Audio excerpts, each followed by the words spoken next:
Mike Francis on the fan.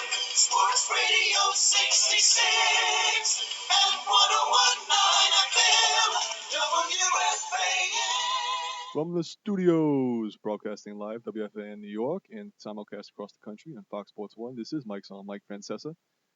On this November day, 28th, the winter is here, folks. It is no longer fall. It is no longer cool. It is cold. It is cold. It is windy, and it is a white Thanksgiving here. Hope everybody had a wonderful Thanksgiving with you and yours and your loved ones.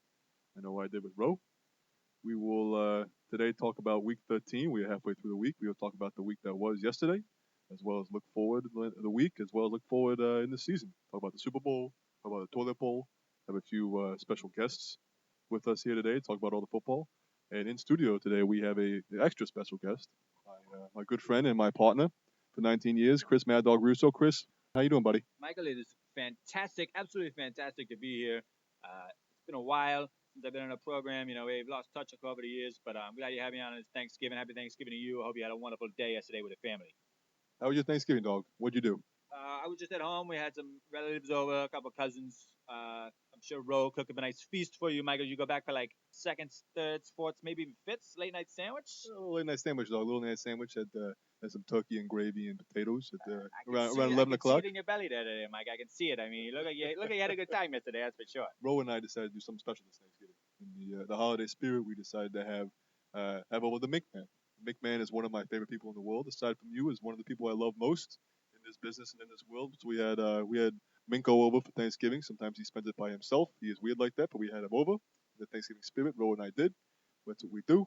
It was a good time, dog. Mike, so you had a McMahon over. That is a wonderful job by you guys in that Thanksgiving spot. I mean, I could see that the kids might be a little afraid of the McMahon. He's a little weird looking, but he warms up, though, dog. He warms up. I'm sure he does. I mean, we all love the McMahon, but you get a few hot toddies in him, and he warms right up. That's true. Now, Mike, interesting thing here. We were having a little argument last night around the dessert over what's your favorite Thanksgiving side? What's your pantheon of sides here? Because me personally, I was going nuts for stuffing. I'm yelling at everyone. It's got to be the stuffing. It's got to be the stuffing, Mike. But everyone's coming back at me with this mashed potatoes thing. What do you think? Yams. I love yams, dog. I love the yams. They're a little crispy up top, a little brown. Marshmallows. Ro does a great job. I love Ro. It's one of the reasons I married her. She cooks the best yams. Once a year on Thanksgiving, she goes, Mike, here's the treat. It's the yams. Mike, that is a huge surprise to me. I was not expecting you to say yams. It's a little too sweet for me. I look at it more of like a little accoutrement. You get a little taste there. It's a little sweet for me. I like a little taste, but if you don't stuffing, but really it all comes down for me. The underrated side is the cranberry sauce. If you don't have a good cranberry sauce, cranberry's good, though. It brings the whole plate together, kind of marries the flavors, and it really sets the tone for that turkey and your whole Thanksgiving feast, I think. I agree, dog. I agree. Let's jump right into it, dog. Let's get to the football. We will do a few things today. Let's go to the top, though. The top is the Super Bowl. Let's do a preview here, dog, right now. Michael, what a two-team race we got here in MFFK coming down the stretch. Week 13, everything's on the line. You got Squiffy Soldiers and NJ Quiet Storm. They've locked up spots.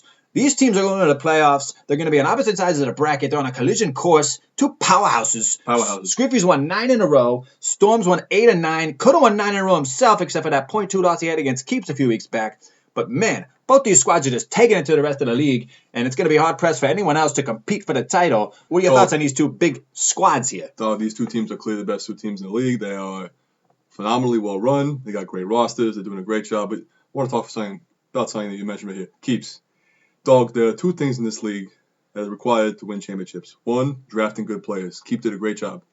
The second, managing your roster. Dog, Keeps has been a disaster all year. He was a disaster last night. Did you see what he did last night, dog? Michael, I'm sitting there on a couch about to settle in here for this Cowboys-Eagles game. All of a sudden, I checked my phone. I nearly had a conniption. I almost fell over. Keeps has got Des Bryant. He's got him locked in his flex spot, which means with DeMarco Murray at the other running back spot, Le'Veon Bell and Arian Foster, they're going to be out of the mix here for Week 13. He's trying to chase the division title, and now 2 of the top 10 running backs are out, and it's Justin Hunter in. Dog. It's a disgrace. Dog, it's a disgrace. Dog, he has neutered this team. It's a terrible job in that spot by Keeps. I know Wednesday night's a big night for lots of people who are coming home, seeing friends and family. You might be in Morristown getting drunk at a Grasshopper, or at the office in Summit. Dog, whatever's your fancy. But still, you got to set your lineup when you wake up on Thanksgiving morning. Dog, it is a disgrace. You need to draft teams, but you need to manage the roster. From that standpoint, in a football regard, he has been a disgrace, and he is lost. He is lost. Now, Keeps, you are lost. It's still 3 teams battling for 2 spots. Keeps, Pac-Man, Barry Sanders. Keeps 2 of them are going to get in, but Keeps really just opened the door. I mean, he might miss out altogether. The door is wide open, dog. He has opened the door for this. He's opened the door for Pac-Man. It is a disgrace. But let's talk about the top teams, dog. Let's talk about the top teams. They're very well run. For me, the big difference between the two, Soldiers and Storm, is the quarterback position. To win this league in Week 13, if you do not have a leader in the clubhouse, a clearly defined leader, you have problems. Right now, Soldiers has 4 quarterbacks. Dog, 4. Count them. 1, 2, 1, 2, 3, 4. I'm looking at the roster. I have the printout right here. I'm checking 4 quarterbacks. I woke up early yesterday. I'm checking Twitter at like a 6:50. Squiffy's tweeting out Twitter. 2 words for quarterbacks. Dog, now, to me, that's not something I'd be bragging about. I don't know if he's being cocky or if he's being insecure. But, I mean, 4 quarterbacks on one roster that's competing for a title. Dog. Not very deep there on the rest of the bench. Dog, you're checking Twitter at 6:55 in the morning. Well, I mean, I know you don't do the whole Twitter thing, but that's where I get my news, especially MFFK. Lots of interesting happenings going on. You're a multimedia giant over there. You got Sirius, you got the Twitter. I got to do something here to compete with the likes of you. You know what I'm saying, Mikey? Number 1 for 28 years. I understand, dog. I don't understand it, dog. He's got Cutler, Kaepernick, Eli, and Rivers. That is who is taking the lead there? Who's taking the lead, dog? Who's driving the bus? Who's driving the bus? I don't really know. I mean, you know what, dog? I know who's driving the bus is Storm. Rodgers is driving a bus. He's been driving a bus for Aaron years now, and he's still driving a bus. And that bus, he is the best it's driver. a runaway bus. He's got a great arm. He's the best thrower. He's the best runner. He can spell relax, 5 letters, RELEX. And he's got the double checks. He's dating that Olivia Munn chick now. So things are. Who's that, dog? Yeah, she's from the newsroom. Magic Mike. Oh, the brunette. Yeah, the brunette with the nice eyes. Oh, the eyes. Real nice eyes. Dog, she's got great eyes, dog. It's a good job by him. How did they do that, dog? She fly out from Hollywood to the frozen tundra? A private jet? Mike, you think she's outside at Lambeau during those games, or they don't have boxes there? You think she's outside there with the rest of the fans with the Ugg boots on and a down jacket? That's a dedicated gal, dog. To go all the way out there to Green Bay every day, every week. You're telling me I saw him courtside at the Milwaukee Bucks game the other night. I mean, is that your idea of a fun date, going to see the Bucks? No, that is not. That's not like Broadway Joe. I mean, I know they got that Giannis Antetokounmpo. Yeah, he's the Czech Republic Greek guy. Yeah. He's a good player. He's very long. The Greek freak. I think that's what they call him, Michael. The Greek freak. Very good player, that dog. Let's get back to the games, though, dog. What do you think the odds are on these 2 teams to win the Super Bowl?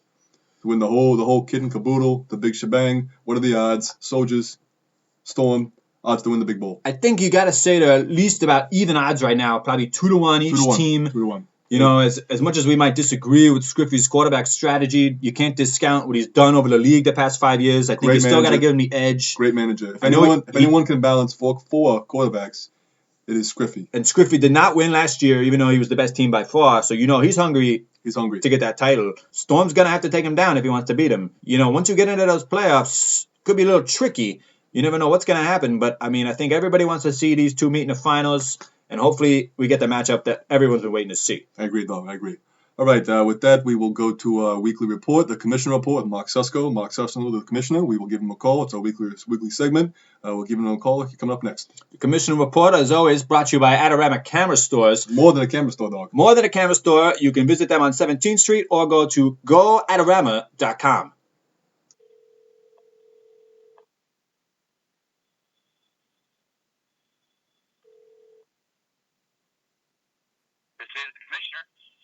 Mr. Commissioner, Mike Francesa, Chris Russo on the fan. How are you today, Mr. Commissioner?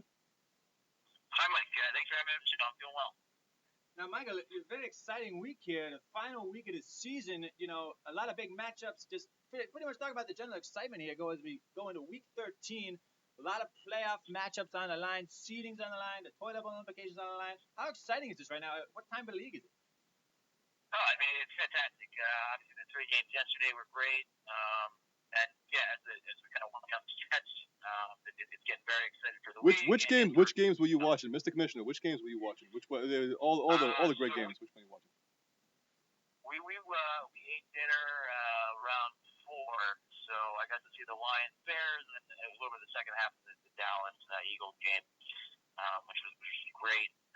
Obviously, we had two QB keys with a lot of players in that game. So yeah, it's a great day for the league, and it's this weekend and down the stretch. What about 2 boys, 1 team? What about them? How is that season going?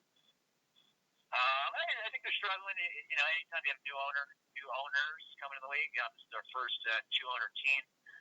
So it's a little bit of navigating a new road. But it's going well. Yeah, I think they're hanging in there. Obviously struggling a little bit, but you expect that from a new ownership. Now, Michael, they're one of the teams that are in a mix, possibly for one of those bottom 4 seeds that get into the toilet bowl. Let's talk about this toilet bowl for a little bit because, 2 people still have not voted on the website. How are we going to enforce this SAT or stand-up comedy or whatever we're going to do here? I mean, the league's clamoring for it, but I don't, the teams that are in there right now, if you look at Blazing Arrow and OMD, it could be kind of hard to enforce it with them. How's the commissioner handling all this? Yeah, I mean, obviously, vote. We obviously would love to have everybody vote, but we're hoping that. Well, that's again, people got to get out there and vote. If you haven't voted yet, please, league, you got to get in there and vote. Yeah, for those 200 that haven't voted, obviously we want them to vote, but commissioner, that is on you, is that not? Are you not the enforcer? Are you not the enforcer in the league? Yeah, it's definitely on me. But we're hoping that whoever finishes last steps up. Okay. Either does the comedy show or takes the SATs, whichever one. Okay. So I don't want to put words in your mouth, but you're saying to me that from the commissioner's mouth to the league, if you lose the toilet bowl, you're getting up on stage or you're going to some high school gymnasium. Is that true? Absolutely. That's what we're hoping. Obviously there's extenuating circumstances where I don't know how often they're given the SAT, but if it's an option, we'd love to explore it. Okay. All right. Well, one final thing here before we let you go. We know that you played football yesterday morning. There's been some run-ins that 2 members of the league have been trying to get in this game for years. Never got the invite. We see Adam Root and Andrew Tedda. You know his name? Tegarina. See them playing in the game, and what's the deal? How can other people get in this game? It starts like any tradition. It starts with kind of people who grew up in the same town, but obviously we're always looking for other people to join. So we'd love to get you guys involved. I know it's a little bit farther trip for some of you guys coming from Long Island. Wherever. No, that's all right. Commissioner, we're just busting your chops. I can hear you getting nervous there on the other end of the phone. But thanks for being on a call here. It's always great. It's been another fine year for the league, and we wish you all the best of luck in the playoffs and a lot of big things to come here. Look forward to talking to you next week, Commissioner. Thank you, Mark Susko, Mr. Commissioner, Mark Susko. All right, so good job by the commissioner there in that spot. Obviously, Commissioner MFFK having a way better year than the commissioner of the National Football League, Mr. Roger Goodell. We don't even need to get into that nonsense. But we touched on a little bit with Mark, the toilet bowl. Now, the race for the toilet bowl is going to be pretty tricky this weekend, too, because you got a bunch of teams here fighting to stay out of that bottom 4. Now, remember, if you're in that bottom 4, you're in that little bracket there at the bottom to get into the toilet bowl if you lose your first-round playoff matchup. So you want to be out of that bottom 4 and be safe. This is complicated stuff, dog. Right now, we know that OMD and Arrow are locked into the bottom 4. They will be playing each other. In the bottom 4, they will be the final 2 seeds. They will play each other. The loser of that matchup will be in the toilet bowl. The other 2 teams are still to be decided, dog. There are 4 teams, who could be eligible. Blackout, 2 boys, Auntie, and Betas. All 4 of them could theoretically be eligible for the toilet bowl. It's crazy. You think Betas just a couple of weeks ago in a mix for that division title. Now all of a sudden, on the flip side of things, coming down, if he loses, could possibly, if other teams outscored him, get in a toilet bowl. I mean, outside chance, but still just crazy to think the kind of season that the commissioner has had. Canes is out. Canes is safe. He's stuck in mediocrity, but he is safe. Betas versus 2 boys. The winner is out, but the loser could be in if Auntie wins. The loser of Betas versus 2 boys could be eligible. Crazy, dog. Crazy stuff, dog. Interesting to think, and you almost have to like OMD's spot here, because if OMD plays Arrow in that first round of consolation, he's got Peyton Manning now. Arrow does not. You like OMD's chances to win that first game and escape the toilet bowl. Real tough spot here for Arrow. I don't know how he's going to stay out of this toilet bowl. Dog, OMD's team is a mess, but he did a great job here trying to figure out how could I end last, but ensure myself that I will beat last place team. Look. Blazing Arrow is a complete mess right now. He is playing for the future. He is not playing for today. So OMD has secured himself a matchup against him, and he will beat him with Peyton. So we talked about bad owners earlier with Keeps. I think we'd be remiss not to talk about the terrible job that Arrow has done here over the last couple of years. I mean, when you have a guy like Peyton Manning and you are in dead last, it's almost unbelievable with the amount of points that Peyton Manning puts up. Oh, please, dog, please. He is a disaster. He is a mess. He drafted like 8 rookies this year. When has that ever worked out? He's terrible. He's like John Idzik, except he's in California. Oh, Michael Lee already taking shots at the Jets there. Is it John the Baptist or the Village Idzik? Oh, Michael. I can't even talk about the Jets right now. But if any team was going to be like the Jets, it would be Blazing Arrow this year. It's been a total disaster. For a franchise that dominated this league for years, I mean, I know he got married back in September, but that's no excuse. It takes like 5 seconds to set your lineup or draft a team. You're right, dog. It's a bad job by Arrow in that spot. With that, we're going to go to the Coaches Report. Every week we do the Coaches Report. Usually do it with Tom. This week we are going to do it with Rex.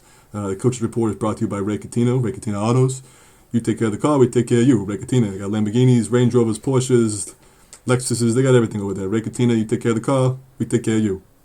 All right, dog, you set this up for us. You know, Rex and I have had a tumultuous relationship. And yeah, I mean, Michael, Rex comes on my show all the time. Good friend of my program. Nobody really hears it, though, at Neverland on Sirius.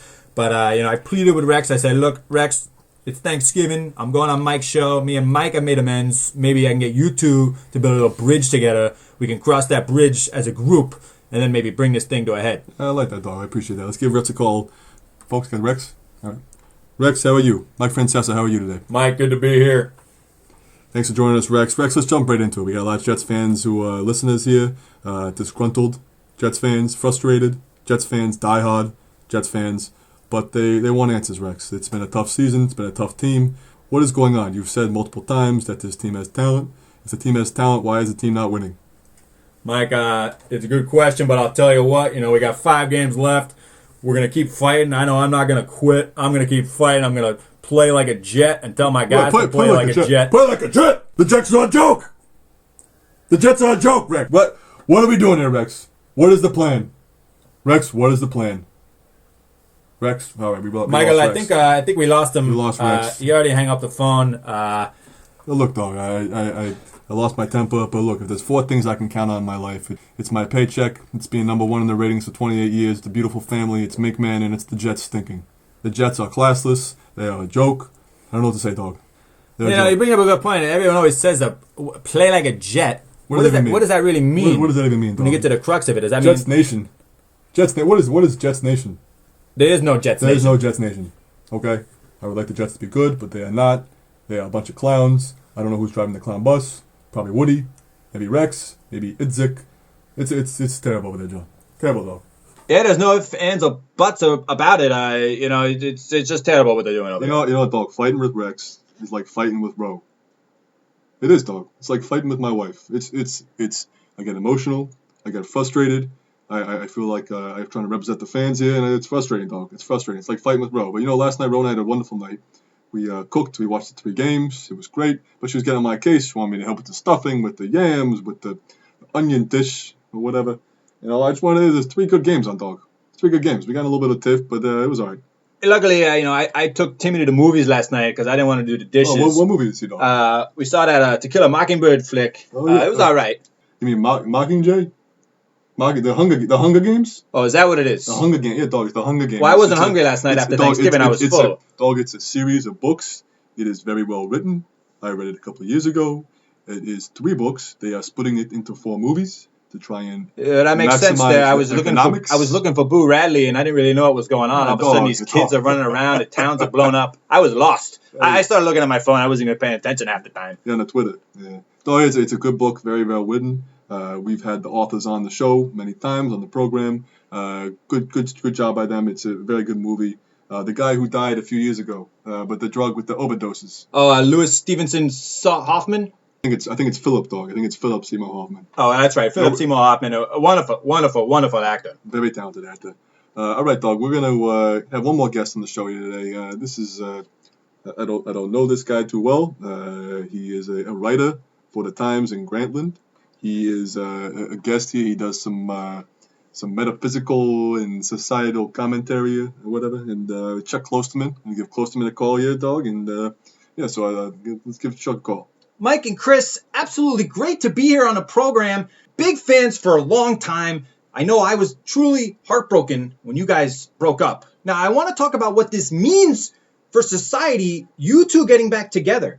Now, when you look at what's going on in Ferguson over there, Does that mean Oh. that we can mend bridges over there if Oh, you God. guys are getting back together yourselves here on this radio show? Get lost. You are lost. Enough of that. Sorry, folks. We had to cut him off. If you were going to come on my radio program and compare Ferguson to Dog and I getting back together for one day, for an hour, you are lost and you are delusional and you do not have any program that you should be on. Chernoff wanted me on. I apologize, folks, for that clown. He is.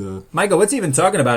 What's going on over there at Ferguson? I don't watch the news much. I don't know, Dog. People are rioting. People are angry. There's some political things. I was driving home from the city the other day. There was this group of Mongos just running up the FDR Drive. I didn't know what was going on. Yeah, Dog. It's not a sports issue. It's not for this program, and we're here to talk about football with all the trimmings, not about Ferguson. I apologize about that, folks. Let's put a bow on this, Dog. Final predictions. Let's get some final predictions with the toilet bowl and with the Super Bowl. Who you got for the toilet bowl? You know, we talked about him a lot tonight. I think Blazing Arrow is going to end up at the bottom of the league here, as much as it pains me to say. You going to do SATs or you going to do stand-up? You think SATs, Dog? He's a smart guy. He's a smart guy. You know, he's in a band. Don't underestimate his stage presence. He has no problem playing that bass guitar up there with the Tall Fires. The Tall Fires. It's a good band, that, Dog. It's a wonderful band. I saw him once live in concert. I think he might get up on stage and try a little stand-up comedy. You think he's nervous about his SAT scores there, Dog? He might be a little nervous. He's an Ivy Leaguer. He's an Ivy Leaguer, That Dog. is true. He is no That's dummy. true. He is no dummy. Well, either way, he's got a couple of great options. What about you, Mikey? Who do you like for that toilet bowl? I think I like Blazing Arrow as well, but I wouldn't be surprised. Wow, 2 votes for Arrow. Wouldn't be surprised if 2 boys in one team all of a sudden had a collapse. But you know what? I think they're a very well-run organization. They're quiet, but they're hard workers, and so I think they will be out, which is impressive by them. I would say that 2 boys squad is probably a sleeper for the toilet bowl because their roster's an absolute mess right now. I think my dog. They still have Ray Rice on their team. My dark horse is Auntie. He's over there in California. Who knows what the hell he's doing over there? He's doing Instagramming and stuff. He's looking great in his Gmail profile picture, but I don't know what he's doing with his team. Sometimes he's there, sometimes he's not. He doesn't have the commissioner with his roommate anymore to make sure that his team is well managed. And I think he could be a dark horse there as well, Dog. All right, I like all 3 of those teams in the mix there for that. What toilet about bowl the spot. What about the Super Bowl, Dog? What about the Super Bowl? You know, I'm not betting against Scriffy until he gives me a reason not to. Maybe if he loses this week to Barry Sanders, I might change my tune. But as of right now, I would say Scriffy is 1, Storm is 1A, and anything could happen once we get in that Final 4. Dog, I agree. I think Scriffy is a force to be reckoned with Megatron there. He's got Megatron as a big receiver. Megatron has been missing 8 games. Now he's back. I think he's a good player. But I think I'm going to go with Storm. He's got Rodgers. He's got Jamal Charles. He's got other players. He's a good manager. I think it's Storm, and I think it's Scriffy, but I think Storm takes him by a squeak. I think that's what's going to happen there, Dog. All right, so we got 1 vote for Storm, 1 vote for Scriffy. We'll see how it all unfolds. Michael, an absolute pleasure being back on the program. We had some great times together in the past, and we should do this way more often, I think. Dog, always great to have you here in the studios, and I know everyone here was happy to have you back. The Minkman and Chernoff and myself, we were all happy you could make it, especially on Thanksgiving. It's a treat for the fans and a treat for me, and it was great times, Dog. Talk soon. Michael, I get a little teary-eyed just thinking about the decision I made to leave, but I know you're doing well. You're still number 1. I know you don't need me, but maybe someday we can do this full time. Dog, 28 years number 1, but Nobody beats you. Nobody beats me. That hack Michael K. Dog, let's not get into that. But nobody beats me. But without you, I wouldn't have gotten there originally. Well, thank you, in the first Michael. place, you were a big part of my life for 19 years, and it was a good time. And happy to have you here, Dog. And happy Thanksgiving to you and your family. Happy Thanksgiving to you, Michael. All right, thanks everybody.